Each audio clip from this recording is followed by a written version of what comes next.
So hi again, we're here at the top of the Slopestyle course for the finals of the Roxy Chicken Jam.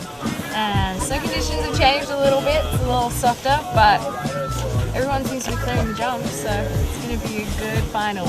Yeah, they're coming Lots of action.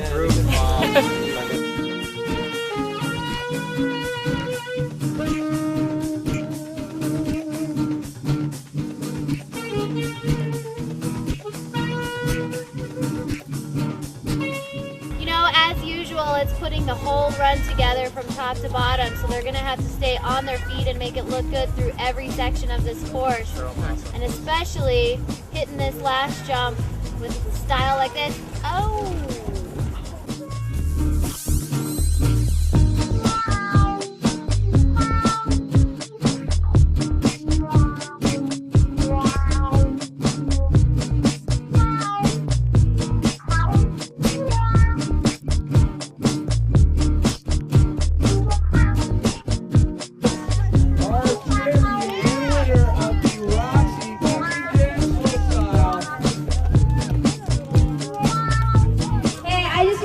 Thank you to Roxy. This is an amazing event. I think what they're doing for women's snowboarding is awesome. So thank you for throwing this, and I'm just happy to still be out here with these girls. I got so much respect. There's so many girls coming up that are ripping, and I'm just happy to be out here again and winning.